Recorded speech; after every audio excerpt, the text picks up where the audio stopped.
अस्सलाम वालेकुम, welcome to my channel.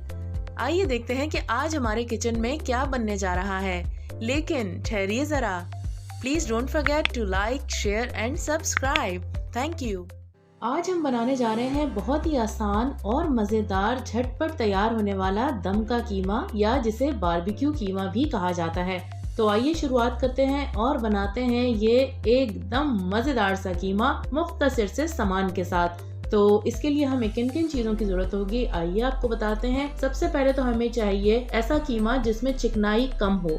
बहुत ज़्यादा हमने चिकनाई नहीं रखनी, कम आप इस्तेमाल कर सकते हैं। और ये कीमा होगा मशीन का बना हुआ। ठीक है जनाब, आधा किलो ये कीमा है। इसके अलावा ड्राई स्पाइसेस में हमें क्या चाहिए वो मैं आपको बताती चलूँ। 1 खाने का चम्मच सफ़ेद ज़ीरा और 1 खाने का चम्मच साबुत धनिया, इन दोनों को आपने कूट लेना है, बिल्कुल बारीक नहीं पीसना। इसके अलावा आधा खाने का चम्मच आप लेंगे पिसी हुई लाल मिर्च, नमक हस्बे ज़रूरत, आधा खाने का चम्मच पिसा हुआ गरम मसाला जिसमें लौंग, बड़ी इलायची, दालचीनी और काली मिर्च शामिल है, और 1 खाने का चम्मच आप इसमें ऐड करेंगे पिसे हुए चने। अब चलेंगे गीले मसाले की जानिब, और इस मसाले में शामिल हैं 2 अदद दरमियाने साइज की प्याज बारीक पिसी हुई, 4 से 5 हरी मिर्चें, इनको आप ग्राइंड कर लीजिए, आधा पाव के करीब दही, 3 खाने के चम्मच छिलकों समेत पिसा हुआ पपीता, और 1 खाने का चम्मच भर के आपने इसमें डालना है लहसुन अदरक का पेस्ट। अब इन तमाम चीज़ों को बहुत अच्छे से आप मिक्स कर लेंगे। यहाँ बताती चलूँ कि ये बिल्कुल एक्यूरेट रेसिपी है आधा किलो कीमे की। आपको अगर स्पाइसेस ज़्यादा पसंद हो तो मिर्चों को एडजस्ट कर लीजिए, यानी बढ़ा सकते हैं। अब हम इसमें तकरीबन 6 से 7 टेबलस्पून ऑयल डाल देंगे।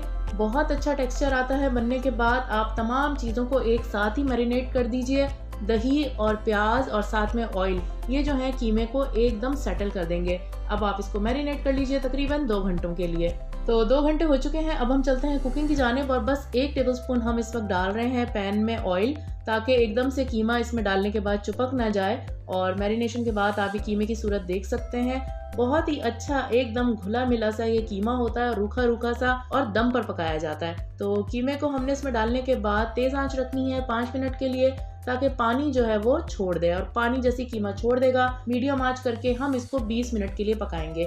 20 मिनट कुकिंग टाइम मैं आपको एक्यूरेट बता रही हूँ, क्योंकि ये वैसे भी मशीन का बना हुआ कीमा है और इसमें कच्चा पपीता शामिल है, इसलिए गलाने की या कच्चेपन की कोई टेंशन नहीं है। तो 20 मिनट हो चुके हैं, आइए इसे चेक कर लेते हैं। ये देखिए क्या इसकी जबरदस्त सूरत है। सबसे अच्छी जो बात मुझे लगती है ना इस रेसिपी की, वो ये है कि इसमें ऑयल बहुत ही कम होता है और स्पाइसेस तमाम वो डाली जाती हैं जो कि घर में आसानी से अवेलेबल होती हैं। ये इसमें बारबेक्यू टच देंगे, और उसके लिए हमें इसमें कोयला रखना है। कोयला रखने के लिए आप प्याज का छिलका या छोटी सी स्टील की कटोरी भी इस्तेमाल कर सकते हैं। मैं यहाँ पर एल्युमिनियम फॉइल का पीस इस्तेमाल कर रही हूँ। और अब हमने क्या करना है कि इस पे कोयला रखने के बाद एक हाथ में ढक्कन पकड़ना है और दूसरे हाथ से थोड़ा सा ऑयल डाल के जल्दी से ढक्कन ढक देना है, ताकि जो स्मोक है वो बाहर ना निकले। और चाहें तो ऊपर से कपड़ा भी इस पे डाल सकते हैं। 10 मिनट के लिए इसको छोड़ दीजिए और उसके बाद सर्व कीजिए। तैयार है बहुत ही मजेदार बारबेक्यू दम कीमा। सर्व कीजिए इसको काली मिर्च वाले रायते, प्याज और चपाती के साथ। इसको आप खाएंगे तो फिर खाते रह जाएंगे। तो जरूर ट्राई कीजिएगा। मुझे इंतजार रहेगा आपके फीडबैक का। अपना रखिएगा ख्याल, फिर मिलेंगे, तब तक के लिए अल्लाह हाफिज।